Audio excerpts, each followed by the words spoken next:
Here we are. Once again, we're back. Here we always are. We are always here. CJ, are you, now that people have openly been questioning your, what's it called, your contributions to the podcast, are you willing to give them a take in the beginning of every like filter in, or like, could we get something hot from you? Wow. It's fresh on the mind because I did put it in the chat earlier, and I've talked about it with you guys, but hotels should be mandated to say what internet speeds they have instead of high-speed internet. They should be, yeah, it should be labeled like exactly what they have, because it's deception if they're like high-speed internet and it's like 5 up down. I'm sick of it. CJ, the regulator. Yeah. Let's do Need to nationalize hotel internet. I'm in, man. Let's go. I'm sure there are tons and tons of people who think the same thing. It's not just your average podcaster. Yeah, who's ever going to hotels and thinking like, wow, really, this internet's getting it done? Like, I think they probably should standardize, because nobody understands the speeds. Every time that we ask somebody what their speed is, they look at us like they're fucking lunatics. But maybe if they could have like tiers of speed that people would understand. Yeah. Michael's got a point. Us using these copper cables in the ground, it's outdated. It's prehistoric. What are we doing? Let's get fiber everywhere. I love it. Yeah. I love not needing to have an opinion on something. You guys got it? Let's do it. I'm in. Just me in the back going like, yeah! Like, that's it. I got nothing but that. That's what I actually do in the background. Like when you guys don't see me, I'm just chanting at the camera. Yeah. I would love for more like fist pumps from you in the when you're muted. If that's, I'll step it up now that I know that you can see me. For sure. Mouth some more. Hell yeah. All right. Hell yeah. Ready to go? Here we go. The Rights to Ricky Sanchez podcast is proudly presented by DraftKings Sportsbook. Sign up for DraftKings Sportsbook by using promo code RTRS, and brought to you by Big Barker Therapeutic Dog Beds. Get yours at bigbarker.com/Ricky.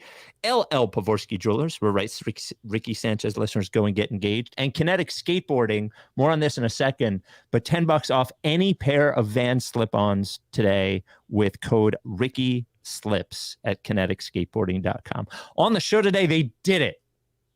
They won the game to perhaps send us into believe mode as the Sixers win as underdogs in Milwaukee. They have beat the Grizzlies. They have beat the Nuggets. They have beat the Bucks over no bag Giannis. Also, while missing 2 starters at the end of the game. As well, we will talk about B-Ball Paul versus the refs on Twitter. And news about merch at Live Ricky 5, which is exciting, which will, I think, piss off everybody who isn't going to be there, but we'll do that as well. The Ringer Top 100 and the mailbag. A reminder, if you are watching on YouTube, please subscribe. As well, if you're watching on Spotify, follow the pod on Spotify, subscribe on YouTube. Around playoff time, you're going to want to know when we go live, so subscribe and turn on notifications. Right now, if you're watching on YouTube. Kinetic Skateboarding. We're going to have these different specials every weekend for Kinetic. So this goes only through Sunday. You go to kineticskateboarding.com. Last time I checked, there were 34 different Van slip-ons that they had available. 34 different ones, including the famous black and white checkered ones, which I ordered last time we did a Van special. Go to kineticskateboarding.com. Put a pair of Van slip-ons in your cart. Use code RICKYSLIPS. Get $10 off a pair of Van slip-ons. Everybody needs a pair of Van slip-ons. Once again, Kinetic Skateboarding, code RICKYSLIPS. Without any further ado, Amos and the chef. Larry, sweetie, the man is here.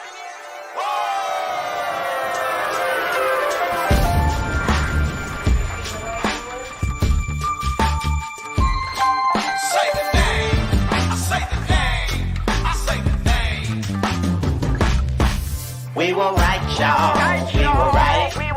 Even when it went wrong, we were right. We was right, y'all. We were right. So say the name. Say the name. We were right, y'all. We were right. Even when it went wrong, we were right. We were right, y'all. We were right. So say the name. Say the name. Say the name.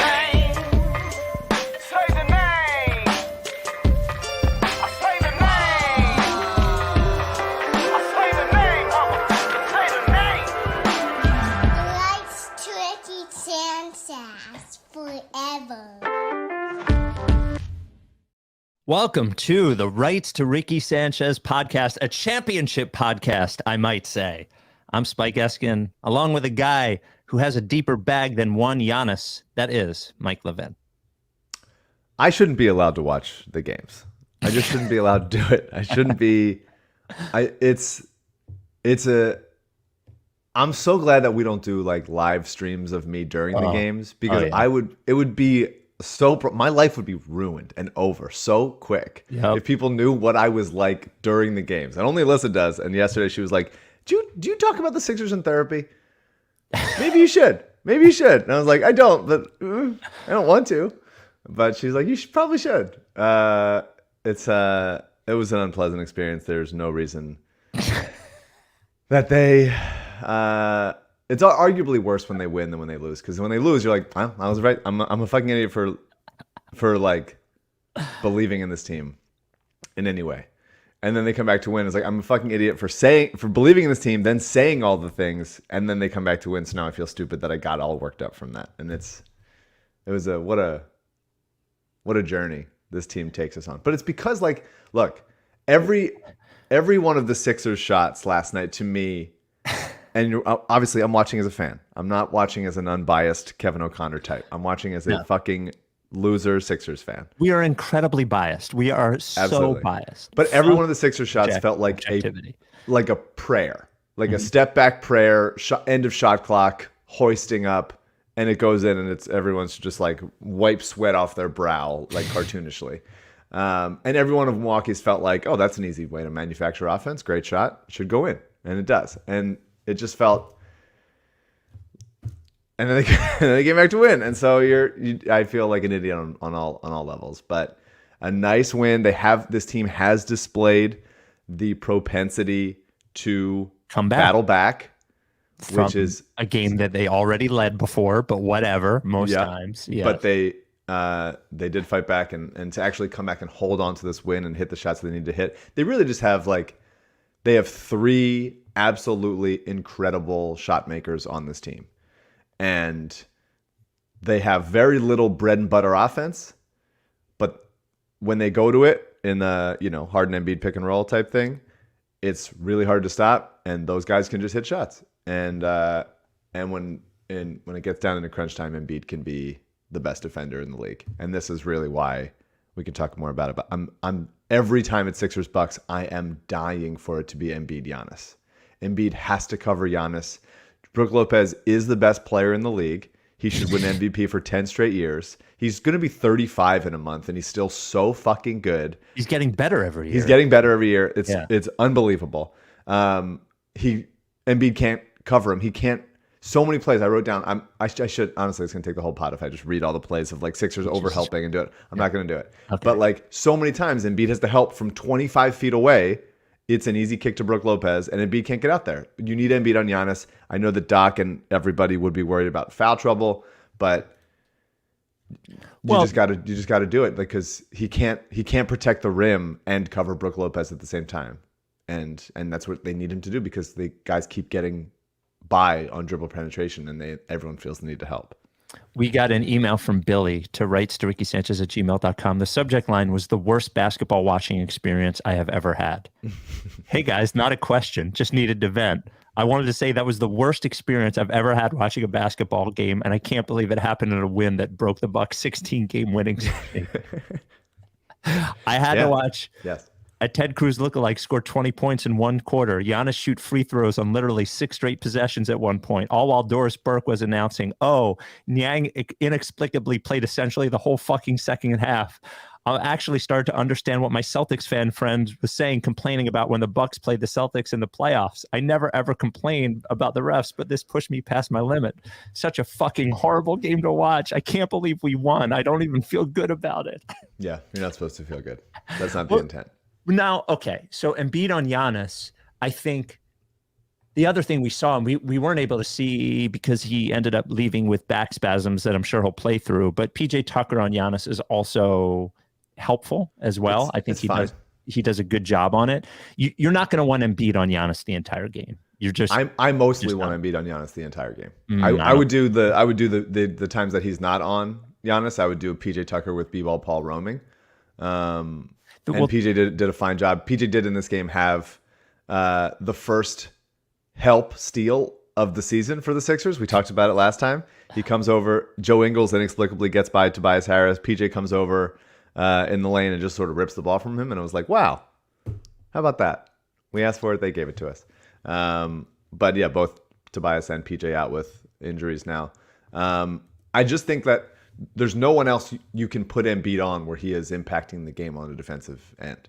There just isn't. If he's covering Brook Lopez, he's going to drift too far off of him, and Brook Lopez has never missed a shot. And if he's covering Bobby Portis, he's going to drift too far off of him, and Bobby Portis has never missed a shot. And so there's nowhere else for him to go. If you switch everything, then fine.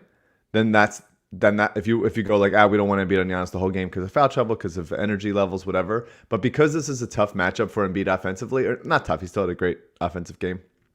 A less able to be dominant offensively because of how sturdy Brook Lopez is and can hold up against him. Like the play where Brook, I do think Embiid's moves at this point are getting like a little predictable, and guys can like feel him. I mean, there's the guys that can't. If you're one of the like 3 guys that can hang with Embiid physically, which Brook is, then if you don't bite on pump fakes and then you just stay vertical, and that's what Brook did. He blocked him on a pump fake that he didn't need to pump fake on, and then Brook had to trail 3 because Embiid went down. And so in a Bucks series, Embiid naturally is going to be less of a, I think Matt Carey on Twitter called it a game-breaking advantage that you have against all those other teams that just don't have anybody that can hang with him either IQ-wise or physically or whatever. So I really just need him. Embiid's matchup in this is to just like go one-on-one with Giannis and don't send help. Like for most of the game, not all of the game, but really most of the game, because Embiid was great on him at the end. You can't go into his chest because he's too strong. You can't use your length because Giannis's length is Embiid's also long. He forces tough shots. He forced to travel. Like it was awesome. And it's always so awesome to see Embiid engaged like that against a guy that he feels is as good as him, rather than having to like drift over to a shooter. It's like Embiid just can't. You don't want Embiid covering stretch 5s. You just don't want him doing that. He doesn't like doing it. He gives poor effort when he's doing it, and it results in a ton of wide open 3s because he has to help so often. I just think, look, because Giannis has no moves, and his basic move is to put his head down and offensive foul his way to the basket, and for some reason he gets calls on all of these things. I just think that like the odds are that more games than not, if you have Embiid on Giannis to start the game, you're going to end up with 2 fouls on Embiid in the first 5 minutes of the game. And by the way, like I agree with you, he's by far the best, like the best defensive option probably like in crunch time on him that you want to be in. But also Embiid's the best offensive player on the Sixers. And we'll get to Harden in a second because Harden deserves a lot of credit for that win yesterday. But there's so many games where you're going to need Embiid down the stretch offensively too. And if he spends, the first 3.5 quarters getting the shit kicked out of him by no bag Giannis, I just think you're going to be in worse shape over an entire series.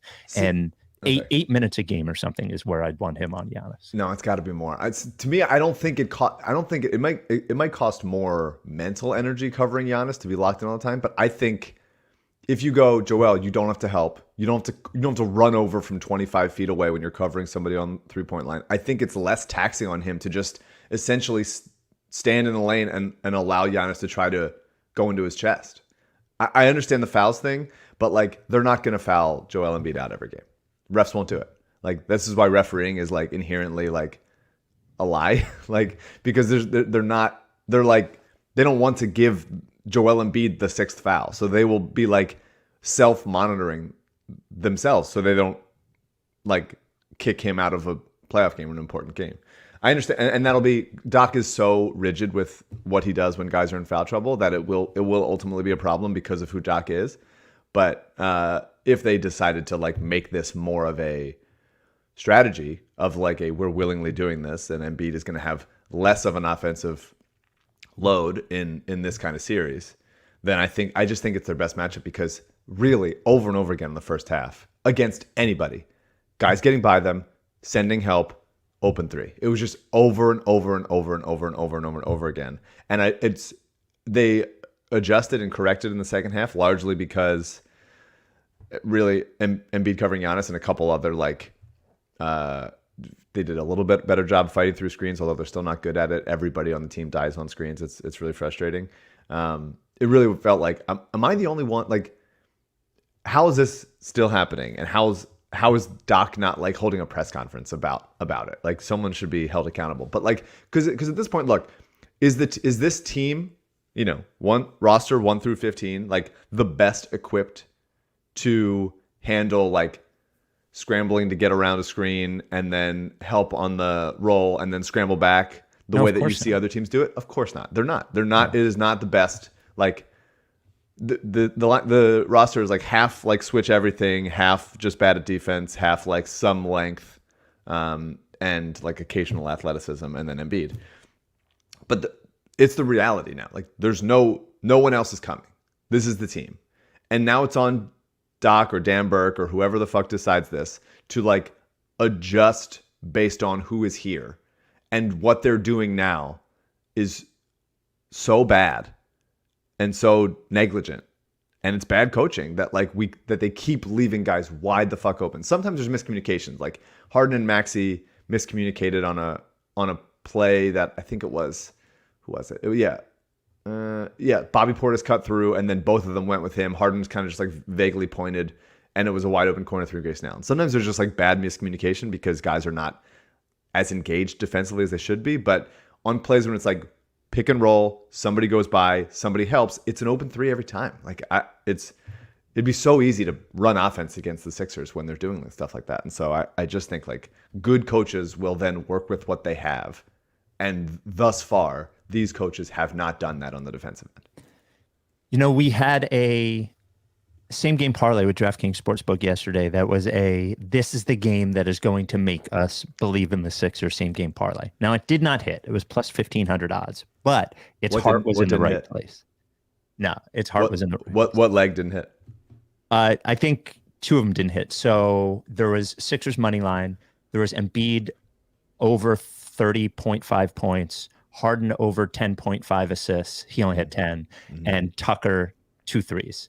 So now Tucker had 3 wide open threes in the beginning of the game. I just felt like the reason that was perfect is because here are all the things that will make us think this can be replicatable over and over again. So that's fair.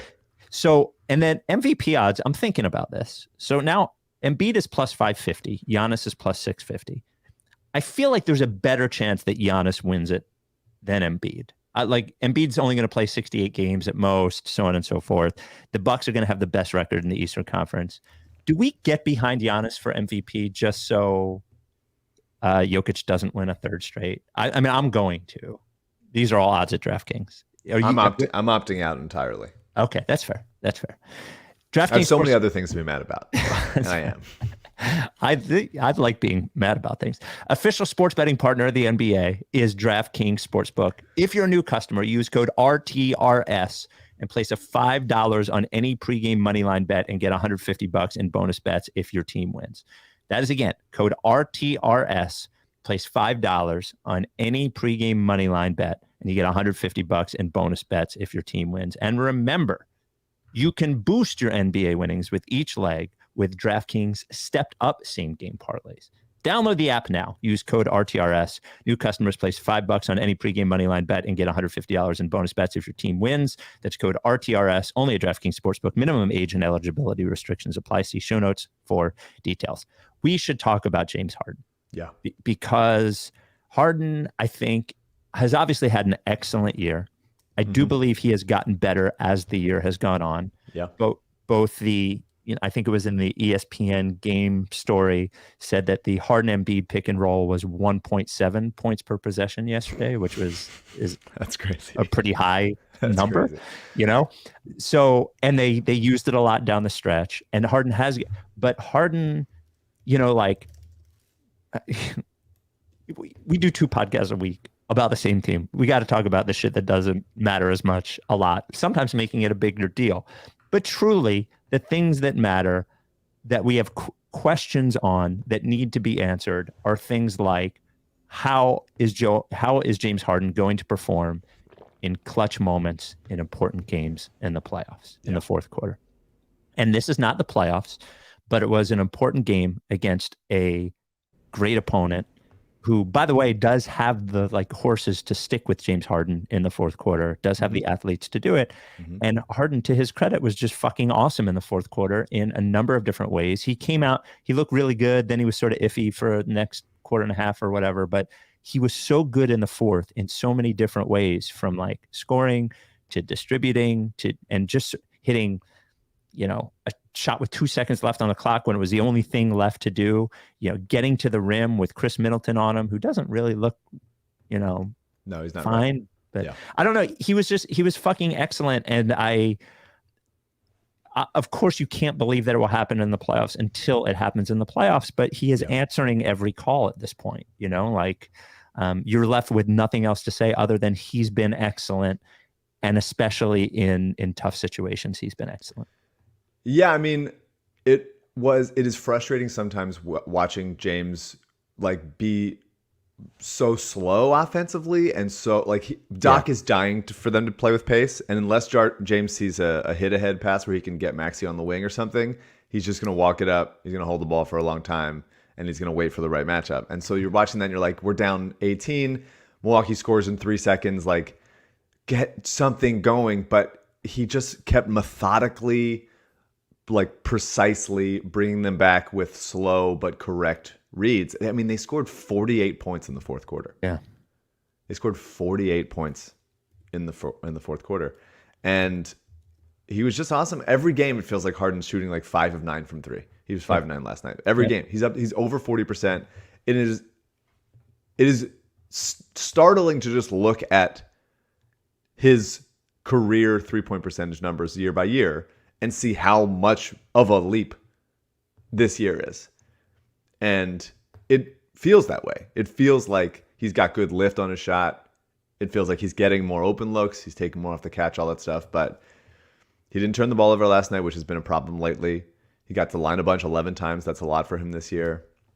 I mean, the thing that I kind of like the most, I liked a lot, but the thing I liked maybe the most, he got 4 offensive rebounds. And he was fighting for those. This is a team that doesn't get 50-50 balls against a team that really, really does. And Joel's still not a great rebounder, and it's frustrating. This season is definitely the worst rebounding season of Joel's career. Statistically, it is by every measure. And it feels that way also. Yeah. It's just very true. Well, the ones that, by the way, you could talk scheme and talk this, that, the other. There's too many rebounds that land right next to him that he's staring at. Yeah. Do you know what I mean? It just doesn't look like he's that interested in it. Yeah, for sure. But Harden getting a couple loose balls. He tied up Bobby Portis on a jump ball. I like that. And then didn't he win it? I think he won that jump ball too. In the first half, there was a few too many mid-range jumpers. Him deciding to take those, it felt like the most of the season. And just in the first half, he was just taking all of them. But man, he's getting to the rim late. He was blown by Chris Middleton. He was just kept picking whoever. It felt very I'm a quarterback in full control of the field, and we can get whatever shot I want to get at any point. And it'd be nice if maybe the shot clock was 28 seconds, so we didn't have so many end of shot clock heaves. But man, I mean, yeah, you can talk about the defense, and he's varying levels of locked in on that end. But offensively, he's having an excellent season, and it really feels like, I don't know if you watched the post game. I did not. 8:30 start. Post game, fucking, I can't even believe people are doing post game at an 8:30 start. Post game interview with Malika and Joel and James, and she says this is the first time since, I think she's somewhere in the 60s, that 2 Sixers players have had 30 points and 10 assists in the same game. And when she said that, both Joel and James were like, oh, Joel had 10 assists. They were like, oh, look at that, I can pass. It was a really funny reaction to them, and it's nice to see them both they like each other, they like being around each other, and I think they like playing with each other. And then for sure there's sacrificing, and everyone thinks they're the man and all that stuff. But the belief that this team has in each other, in those two guys, It's like Mike's back. No, I'm not. I'm really not. And yesterday was miserable. But at least there's some saving grace of like watching them be like they're. Where we pretend the vibes are really great on the no, team. I'm not even saying it. I'm not saying it. Embiid looks like he's like frustrated. He was like annoyed and like he's been a couple times. Yeah. Like there's a few times. And then there was one play. We'll talk about B-Ball Paul once we get to him. But like B-Ball Paul gets an and one, getting Giannis to bump, and you see Embiid on the bench like really fired up. And it's like, okay, there's something there. And I think you watch James and Joel, like they like and want to support and want each other to like just totally kick ass, and that's nice. And it's, you know, the season, it was Ben and Joel for a while, and obviously that was, you know, frayed, and it was nobody when Ben was holding out, and then it was Harden for like the last couple of months. And so this is the first year that's like these are the two guys. They each have very different and helpful skills to each other, and they seem to, despite random Harden to Houston rumors that keep coming back, they seem to really just like enjoy each other, and that's good. And I'm not saying the vibes are good. I'm not saying like something feels different. It feels very frustrating all the time watching this team, but simply those two guys liking each other is a nice change. Mike's back. Nope. Mike's back. No, he's not. It was a nice moment to see George Niang hit some big shots. We can 5 of 6 from 3, not just some big shot. That's a no. It was a game that I feel like we're getting used to him having. There was a point in which this season, and maybe even last season too, where you expected every George Niang 3 to go in. Yeah. And then over the last 2.5 weeks, it seems like no George Niang 3s went in, which made his entire existence just fucking torture as a basketball viewer, because like everything that is funny about him when the 3s are going in is fucking torture when they're not going in. Yeah. But that said, with Tucker hurt and Harris hurt and them really having to go to Niang, and then, but even like the beginning of that fourth quarter, I don't know, when he's on, he is obviously a great player to have on the court with Harden, because he is such a willing shooter and such a quick shooter, and at times such a great shooter. It was just, I felt we don't have to debate his playoff playableness every time we talk about him. For that game yesterday, it was nice to see him hit those shots, and they do not win that game without Niang yesterday. No, for sure. I mean, I don't think it's unreasonable to talk about which guys can hold up in the playoffs. Just not every time. Us. Yeah, I understand. We don't need to do it, every time. Here's the difference in Niang versus PJ Tucker.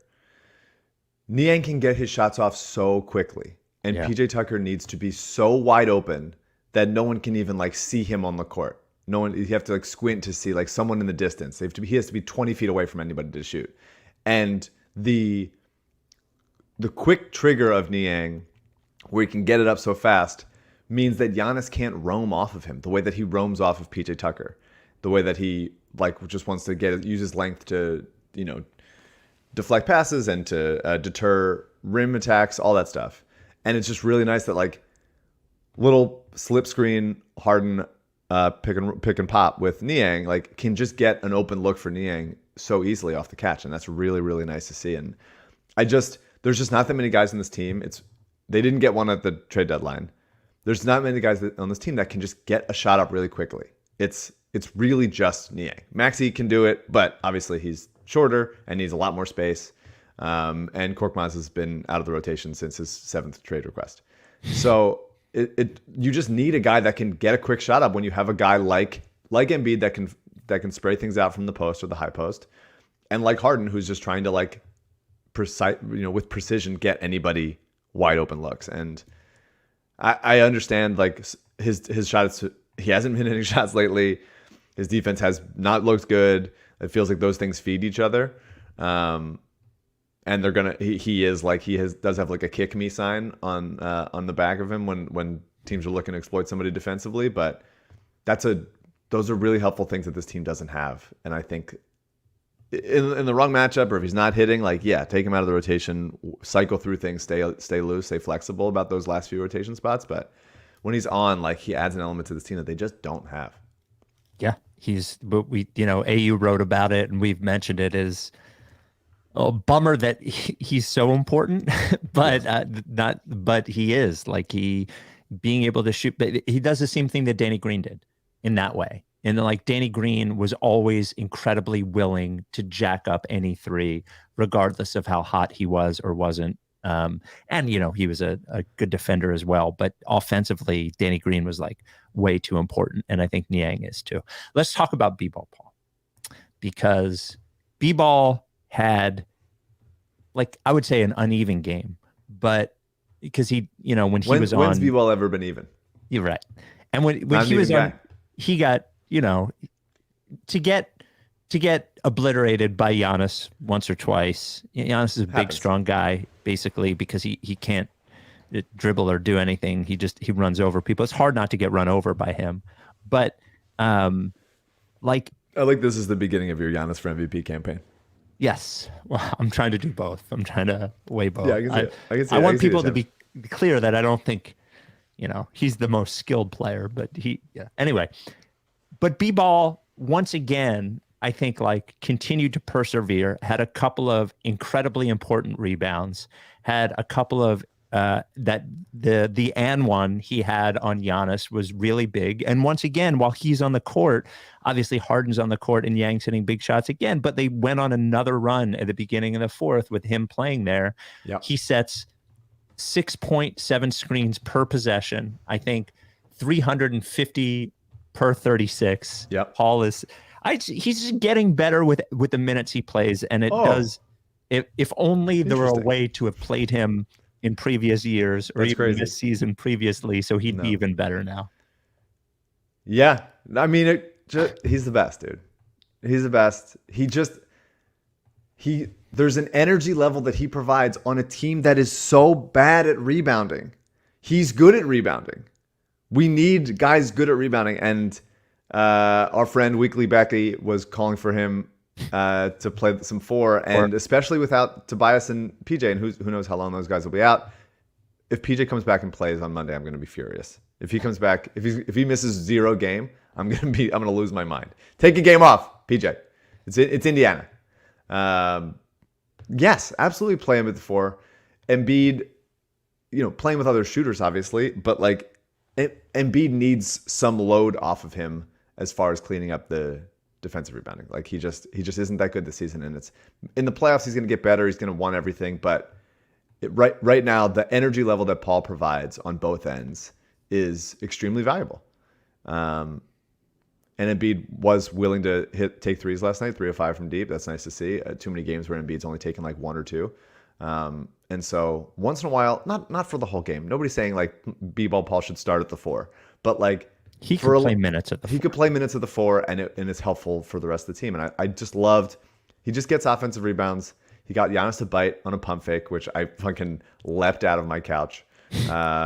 And he's awesome. And like everybody feels it. When he does something well, everybody feels it because they don't have a guy like that. Jalen McDaniels is another example of like that putback dunk. Nobody else is doing that. Yeah, on this team. It was really nice awesome. It felt like I was watching a different team. Yeah, finally he connects on a dunk. He's probably like 1 for 8 on dunks, but like I love the attempts. And indication of why he's more valuable. Obviously more valuable than Matisse offensively, even if he's not that much better of an outside shooter, is because people know that he's an offensive player. And so Giannis has to really contest on that kick out 3 to Jalen McDaniels, where if it was Matisse, nobody would really contest it. And so because Giannis contests it, he runs into him, Jalen hits all 3 free throws. That's a huge, huge play. And so that kind of energy level on both ends, like it's just really nice. And good for Jalen, good for B-Ball Paul, both being like, you know, B-Ball frozen on the bench and Jalen playing for a horrible team, like all of a sudden getting in like meaningful minutes in a hectic road playoff atmosphere. If they touch their arms finger to finger and put them out like wingspan size, they could cover the entire court, Jalen McDaniels and B-Ball Paul. So earlier today, before we get to the rest of the players, my dog Rebel was barking out the front window and I screamed at him. I just couldn't take it. It was too early. I screamed, "Shut the fuck up." And then immediately I felt sorrow as I had yelled at my dog. That happens every time I yell at my dog. I think this is a dog owner thing, that anytime you do anything to them to discipline them, you immediately feel guilty. I do, which is one of the reasons that I make sure Rebel sleeps on a Big Barker therapeutic dog bed. Because the times I yell at him, I want him to remember that I love him when he's sleeping on the bed. There's no other dog bed available that is going to keep your dog healthier. No other dog bed available. No other dog bed engineered by experts to keep your dog healthier. Go to bigbarker.com/Ricky. bigbarker.com/Ricky. You get the Big Barker dog bed, any size, any color, with the headrest, without the headrest, for your tiny dog, for your giant dog, whatever. You get the 2 processed pup patches for free if you go to bigbarker.com/Ricky. But as I said, keeps your dog healthier. Penn Vet did a study on Big Barker dog beds.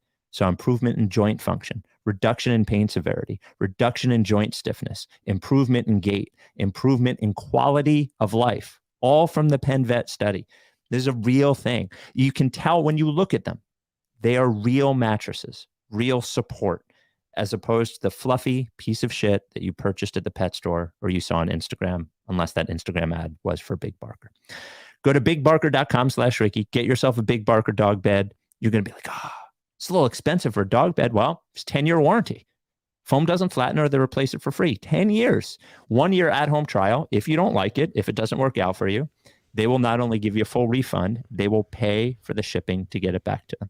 Handmade in the USA. Big Barker dog beds. Maxi? A low-key Maxi game, but a pretty great one. Hit some big shots when they needed them. Hit some big shots, got to the line a lot. Yep. That's nice to see. Like, he is, I think I talked about it a little bit on the last pod, but man, he's just so good at finishing in transition.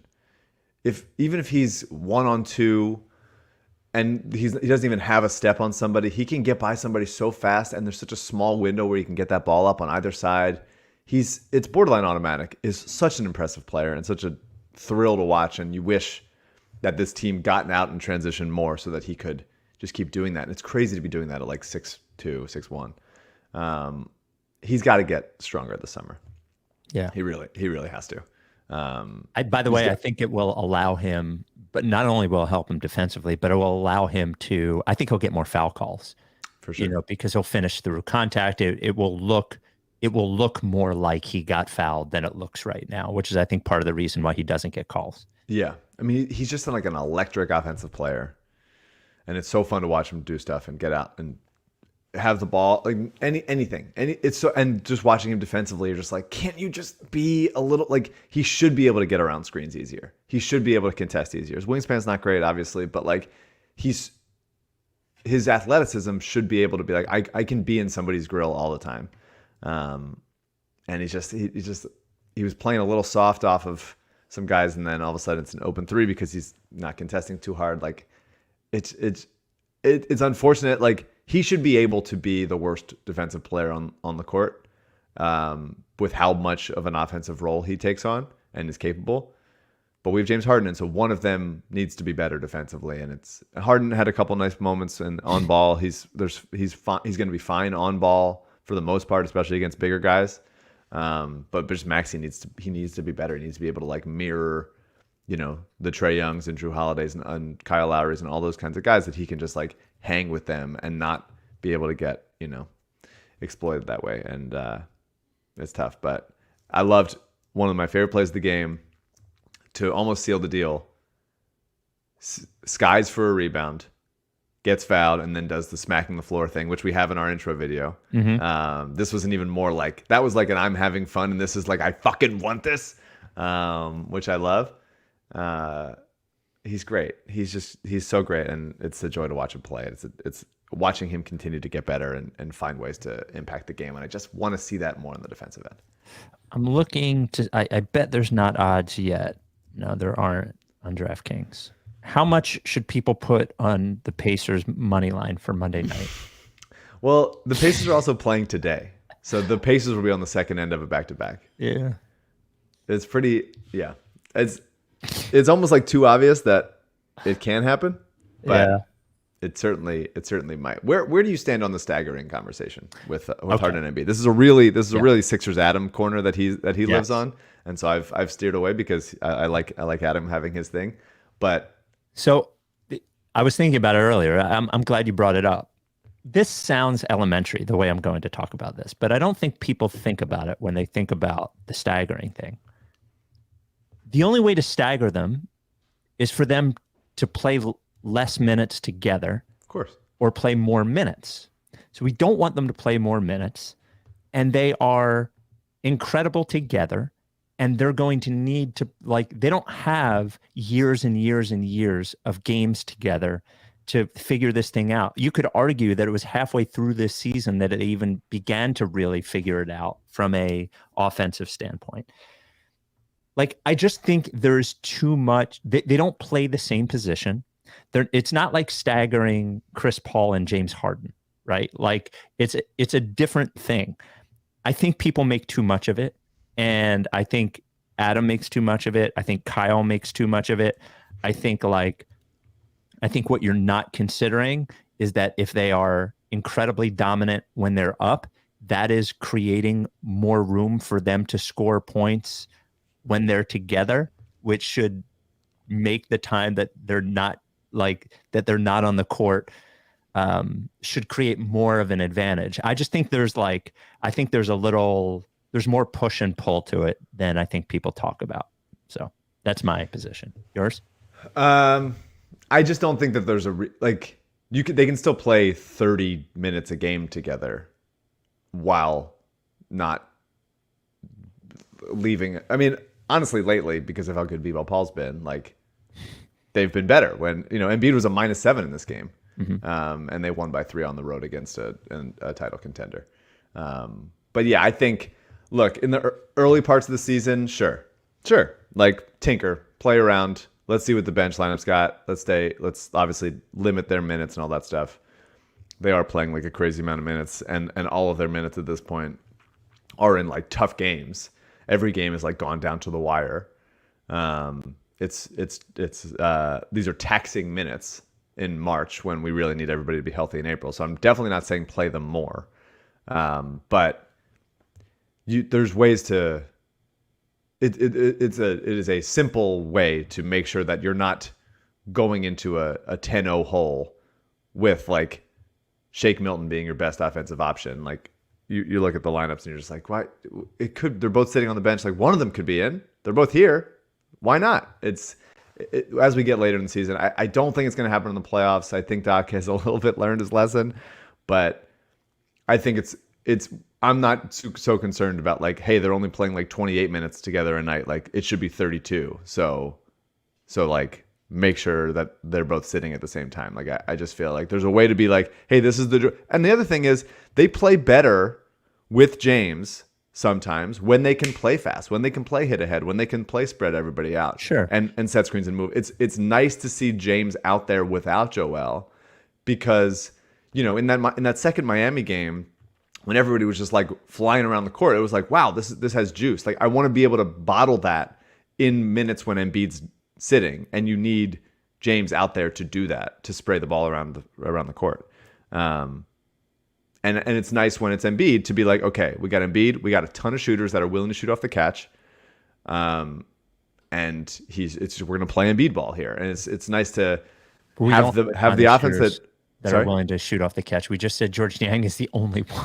Yeah. Well, George Niang, Melton was willing. Yeah. Although he's up and down lately. Melton, weirdly, a -19. He hasn't closed a game in like a really long time.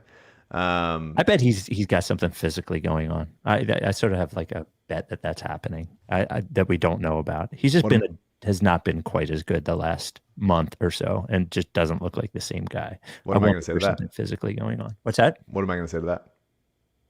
That he should rest more. How about that? Yeah. Interesting when you're hurt, maybe take a game off or two. Like, I get Michael Jordan being like, there's somebody here to see me every night. But like, as much as I loved Anthony Melton, like, nobody's coming to see. Yeah, take a night off, bud. And I just want Korkmaz to play like a rotate. Like, just let him play against the Pacers. I feel bad for the guy. He's sitting there, he's frowning. Like, let him do it. Let him take like 8 shots in 2 minutes. It's fine. So yeah, I'm definitely pro at this point in the season. One of Embiid or Harden should be on the court at all times, and it's both for the team's benefit and so that each guy can have the like, okay, it's my time ball a little bit. So I wanted to let everyone know, and there will be some leftovers, I believe, after the show. We have 2 shirts that will be available at Live Ricky 5. One from our all-time artist, Abby, who has only done 1 shirt before, the B-Ball Paul Victory Tour shirt. Success. And then we were able to do a collabo with Heavy Slime, who is a Philly legend. I'm pretty excited about this.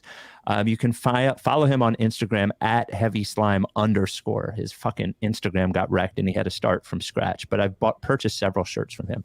So 2 shirts coming from 2 different fucking, and this is a good thing to look at if you're not watching on YouTube or if you're on Spotify, look at, coming from different edges of the art world. The Heavy Slime shirt is very Heavy Slime and is fucking awesome. He's got the Grim Reaper in there. He's got the skeleton digging out the mud. A Say the Name Ricky shirt. Just honored to have Heavy Slime doing a Ricky shirt. Incredible, right?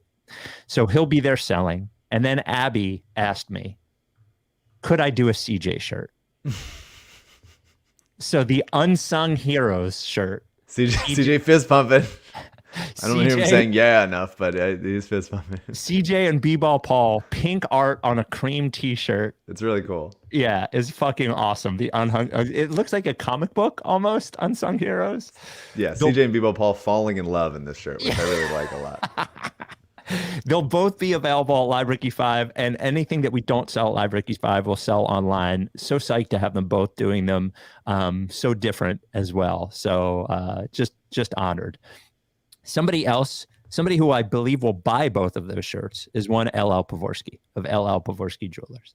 We love LL. Been at every Live Ricky. Been at every Ricky event. Oh shit! I'm not wearing my ring. I'm gonna get my ring. One sec. Okay. Oh, his wedding band. There you go. LL Pavorsky Jewelers, the first sponsor of the Ricky, but the truest sponsor of the Ricky. This is not a slag on any other Ricky sponsor, but LL Pavorsky, the truest sponsor of the Ricky, the first one. 315, did he tell me? 313 Rights to Ricky Sanchez listeners have purchased engagement rings from LL. Treats them all like rose gold, as Mike would say. You just notice there's a difference. You go into any other jewelry store and they're on you. They're just fucking pressure. There isn't that pressure from LL. He is going to take care of you. You are in good hands when you're with LL. Can we see the wedding band, Mike? Yes, you can. Bang. There you go. Let's see. Is that rose gold? It is rose gold. Oh my God! Of course it is. Why wouldn't it be? I like the little indentations thing, so it's not just plain and flat. I think there's a little texture to it. Yeah, I love it. LL's the best. Alyssa loves her bands. There you go. It's great, man. He's the best. Truly. I love our sponsors because it's easy to talk about them because they're great and they're local and they're weirdos like us. And LL's he's been with us since the beginning, and I love him. I love the guy. If you want to get an engagement ring from LL or wedding bands or just a gift, you can reach out, make an appointment. 215-627-2252. 215-627-2252 is the phone number. Perhaps you want to email. I'm going to lose it so quickly. Every day that goes by, I don't lose it. I'm like, what, wedding band? Yeah. I'm playing with it all the time. I'm futzing with it. I'm just like looking at it. It's nice. I was never a jewelry guy, so this is a new thing for me. Yeah, I'm a ring player, and I did lose one wedding band. I had a panic moment as I thought I lost it only a couple of years into marriage, and then I actually lost it. I'm gonna do it like a couple of weeks in. It's gonna any minute now. It's gonna happen, and I'm playing with it. I'm doing like Lord of the Rings things with myself, like pretending I'm Gollum. Like it's gone. It's already gonna be gone. I'm a tapper. I love tapping. Sure, I'm tapping on the steering wheel. I'm figuring it out. I'm finding out what kind of ring guy I am. I'm a wife guy. Now I'm a ring guy. 215-627-2252. Lee at llpavorsky.com, at llpavorsky on Twitter. Supports our charities, Providence Animal Center and Mama T's Community Fridge. LL Pavorsky Jewelers. I love him. That's it. Before we get to the mailbag, there was a moment on Twitter earlier this week with B-Ball Paul that was, you've often said that Joel Embiid is the most human Sixer that we've had. I think B-Ball Paul is like fighting for that crown because this was pretty human. So B-Ball Paul did have a little bit of foul trouble in the Mavericks game, including one call that was definitely bullshit. That the fact that they even looked at it for a flagrant was unbelievable, in which he quote unquote fouled Christian Wood on a 3-point attempt. He didn't even touch him. Didn't touch him. So, and CJ's showing this on the video. Paul tweets at official NBA refs with video of the play. How is this a foul? Can you please explain? I clearly gave him more than enough space to land, so no need to fall. No need to fall. It's funny. Then quote tweets his own tweet. I understand referees are human and make mistakes. Ain't nobody perfect. I'm just asking, so I know what I need to do differently so I don't lose my minutes. Mm-hmm. Then responds to that tweet, I should have said foul trouble instead of losing minutes. No, you were right. You were right. I didn't see this part. I only saw the first one. Wow. Oh, yeah. It's so good. Wow. He is making the battle for most human Sixer. Yeah, maybe certainly the most Mike Sixer. Yeah. Starting to complain about the refs. Yeah, I mean, I feel like refs should feel much more shame all the time of like being the most gullible people on the planet, of just like guys falling down and like pretending their ankle hurts. And the refs are like, well, he did. Like when you watch that replay for flagrant, like you should have to like pants yourself if you're a ref. You should be forced to like, I'm going to ref the rest of the game with my pants down at my ankles because of how silly I am here. Ridiculous. The hard to stomach YouTube comment of the week comes from Bill. Not sure why we automatically think the Sixers will be the 3rd seed. Sixers have the hardest remaining schedule and the Cavs have the easiest remaining schedule. It is interesting. We do have them locked into the 3rd seed, but they are they're 2.5 games ahead of the Cavs. They are 4 games ahead of the Knicks, who have won 8 in a row. Look, if they end up as the 4 seed, I really don't think it's that big a deal because I'm not particularly scared of the Knicks, though I do think it would be more of a grind than playing the Nets. Like the Nets seem like a 4-1 series to me, whereas the Knicks seems like a potentially 4-2 series for me. But either way, you're playing the Bucks or the Celtics in the second round. So what fucking difference does it make? Yeah, and those guys are going to be battling for the number 1 seed for the entire season. Yeah. Sixers play the Cavs Wednesday, March 15th in Cleveland, which is the night before March Madness begins, which is very exciting for me. So if they win that game, then pretty likely they'll have the tiebreaker. It'll be 2-1. Then it'll be hard to give up the 3 seed. Yeah, I mean, I agree on the one hand. Very likely that if they win that second round matchup, then they will have to play one of Milwaukee and Boston. And if they happen to win that matchup, knock on everything, then they would happen to play the other one of Milwaukee and Boston. But Cleveland's good, man. They are very good. Cleveland is good. They play hard. They got 2 guys that can score from anywhere, that can get crazy hot. Mm-hmm.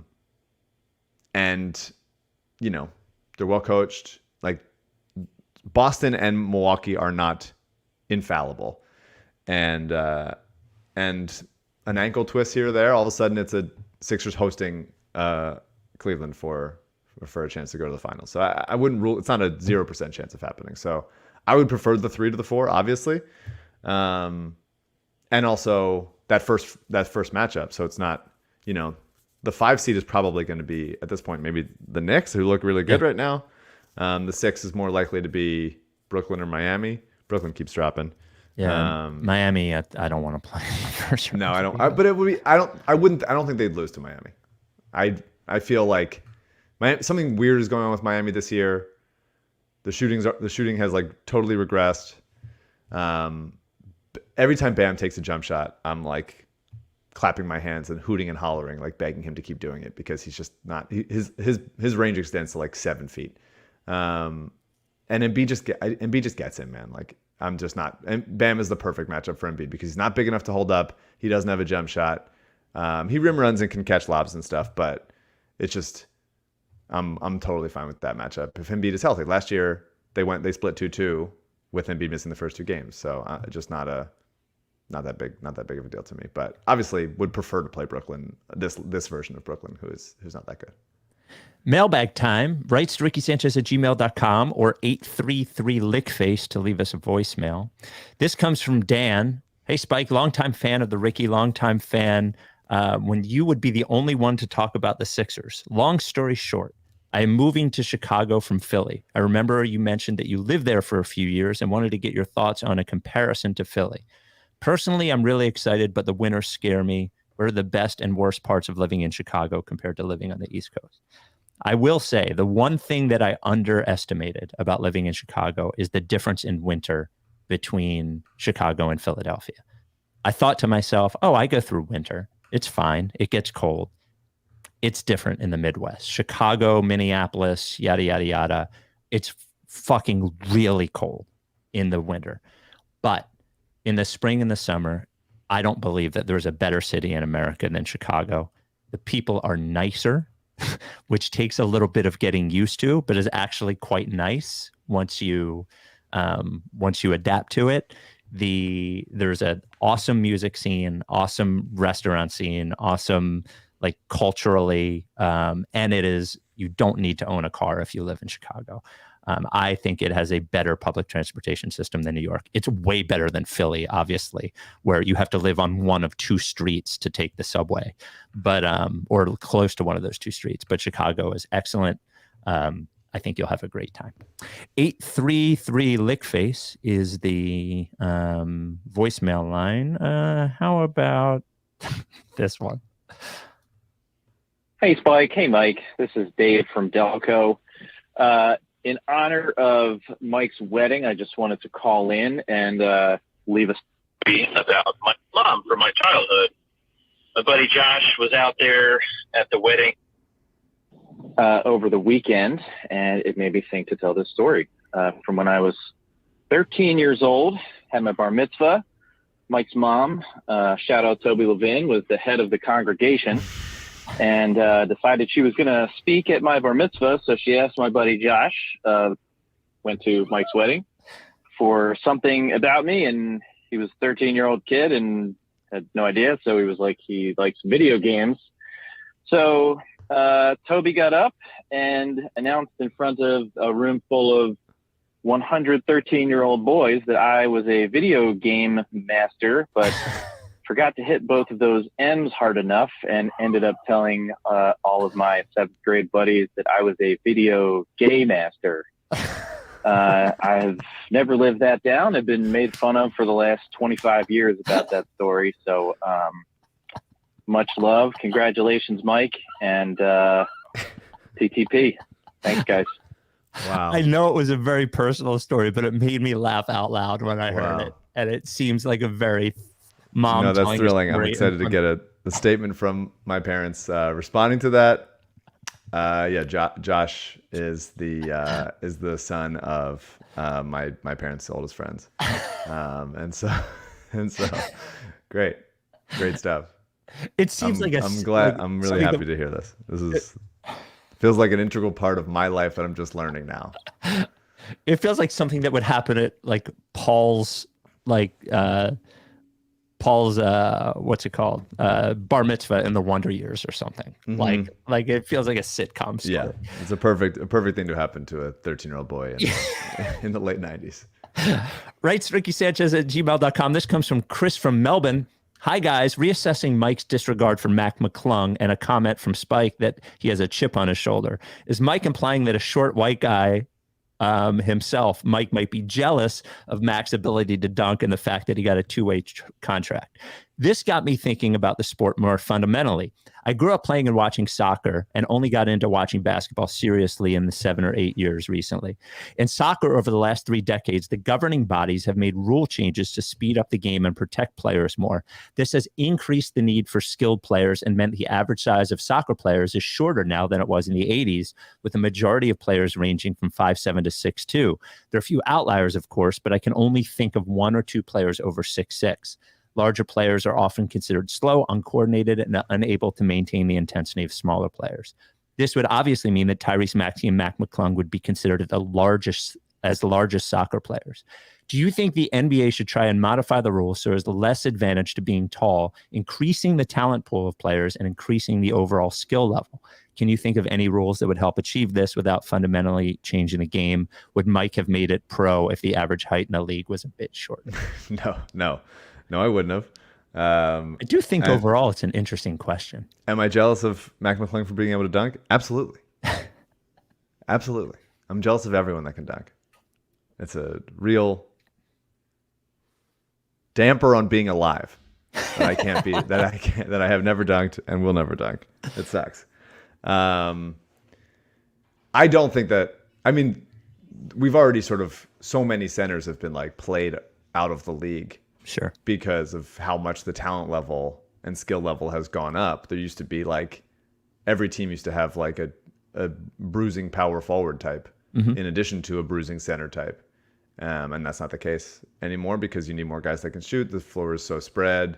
The skill jump from the players now offensively to the players in the past is ridiculous. Like Drew Holiday hit a step back three from the corner last night, like a tough step back three from the corner, guarded. It was stunning, honestly. And like if that happened in 2004, like people would have like thrown their TVs out the window. Like now it's so commonplace. And a lot of that is because of Harden, like it really revolutionizing the step back as part of the game. But like it's unbelievable. If you watch a game, not that guys weren't good in the past, but just like the individual skill levels of players has improved. The levels have lifted so high that it's already like taken the tall guys that can't do much mostly out of it. Not all the way, but a lot of them. So no, I don't think that'd be doing more of that would be a good idea. What I like is that like how good you have to be in the NBA at like 6'6'1". It's stunning. So even like a guy like Jordan McLaughlin, like you watch him and you're like, man, like you have to Monte Morris, like you have to be so precisely good at exactly what you're good at, to survive because there's so few spots for those sort of one positional defenders. It's really that I like, but no, I don't think I'm not going to make the NBA. It wouldn't have happened. Short answer is it's already sort of happening, but there will always be an advantage of being taller because you'll be closer to the rim. I mean, like, I know that sounds crazier, but like the higher you are and the closer you are to getting the ball to where it's going to go is going to give you an advantage. And I think that advantage will always be there. So I agree. Non-basketball question. I had a disagreement about ghosts with a friend while staying in an Airbnb recently. Despite everyone having an HD camera on their phone, the video evidence for ghosts seems to have reduced or entirely disappeared since the mid-'80s blurry footage heyday. Do people who believe in ghosts need to grow the fuck up? I have this argument with my wife a lot, who she believes in ghosts, but does not believe that aliens are possible and believes that zombies could happen. Could happen. Yeah. Real zombies, not infected. I'm talking about dead, then back to life zombies, which is what a zombie is, not like somebody with a disease that goes crazy. I think that could happen for sure. I do think people who believe in ghosts probably need to grow the fuck up. Aliens, you could make the same argument with aliens that we have all these cameras and we don't have a picture of it. And if all that means is that aliens have not been here, it does not mean that there's not forms of life somewhere. The universe is too vast to not have any life anywhere else. But ghosts does seem like a fucking tooth fairy sort of dream to me. Your position on ghosts? Surrounded by people who believe in them and don't feel strongly enough to disagree and have an active imagination that I can be pretty scared pretty easily. So I think, LA and like Santa Cruz and like this kind of lends itself, the Southwest, like really lends itself to, ghost people, ghost being a part of it and like friggin' seances and, saging places and all that stuff. So it's just like, all right, fine. I hope they're nice. I will tell if I feel a ghost in the sleep, I'll say like, please all good. I don't know. Like, does anyone really think the Ouija board is moving on its own? Like the people. No, not the Ouija board. That feels like, but like, yeah, I think people have like visions when they're like in and out of sleep, like in between, like the blurred. It is weird to think like sleep itself is very weird. Sure. Like you think about the idea of just like, okay, we're human beings, and every time, and just like every day for some amount of 6 to 9 hours of sleep, you are in the night, you're just like, I'm going to rest here and allow myself to be attacked by anybody, just so I can recharge. It's just it's an odd thing that, you know, obviously it's part of being human. 833 lick face. Maybe I'm anti-sleep. Spike and Mike, my name is James B. This is the first time I've ever called you guys. I've been listening for 5 years. The reason I'm calling is because Mike has pushed me to my brink with his agenda pushing this year. His agenda surrounding offense and his agenda surrounding Maxey. He's always been randomly the defensive guy, obsessing over the defensive players at the tail end of the bench for all different NBA teams and the Sixers. But now he's randomly just obsessed with offense. And first off, Mike, you're lying. You're lying when you say you trust the offense of this team more than you trust the defense of this team. You know, and you guys have talked about on the podcast that Maxey doesn't have that big of a bag. He has like 3 things that he does. You guys know this. Like he'll go to the rim as fast as he can. He'll try to do a step back 3, or he'll try to like kind of hesitate, get the defender on his back and shoot a mid-range kind of floater thing. But the thing about that is like he doesn't get calls, so half the time it just feels useless. Y'all talk about all the time that if the setback isn't falling for Harden, then there's nothing else he can do offensively trying to score his own shots. Y'all know that this team is built around 2 slow players with Embiid and Harden. So we can't get up the floor a million times to score a million points. We're 16th in points per game, but we are top 3 in points allowed. You don't believe in the offense, then you do more than the defense of this team. You're trying to push this agenda because you want to coddle Maxey like the rest of this fan base. And it's ridiculous. Melton should be the one starting. All the analytics say that this team with the Melton lineup is one of the best lineups in the league. Mike, you're trying to push an agenda. I love you. Love both of you. Love positive Spike. Well, Mike. So the agenda? Offense, you're doing points per game. The Sixers have the 26th slowest pace and the fastest pace in the league. They're a slow team, so their offensive points per game is going to be lower, and their defensive points per game is also going to be lower. Right now, they are 7th in offense, 8th in defense per net rating. And this is a podcast that I've already talked about Maxey's defense, and Maxey did go to the line 8 times last night, so this is an interesting voicemail to get. But I trust the offense with James Harden and Joel Embiid being like the 2 of the top, let's say, 10 offensive players in the game, and Maxey being very good as well. I trust the offense more than the defense. Absolutely. Absolutely, I do. You watch too many. And are you coddling Tyrese Maxey? I might be. Yeah, I might be. Okay. For sure. I think that's a reason. Because I want to because he's so charming and joyous, and he provides a level of speed to this team that they've just never really had. And so I love that. But the defense is the concern for me. The defense is absolutely a concern for me because you have Maxey and Harden having to play it so much at the same time. And Embiid being like as good as he is at switching sometimes, like in the last few minutes of the game, like you don't want him doing that all season, all game long.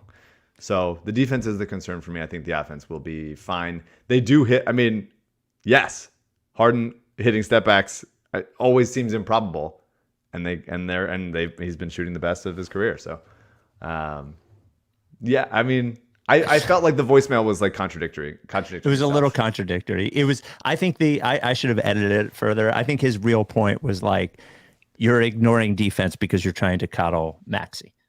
Yeah, which I think with Maxey specifically, sometimes I do. This pod I've already talked about it, but I do because of those things. That's why I don't trust the team to hold up defensively. And I think offensively they have enough guys that can score.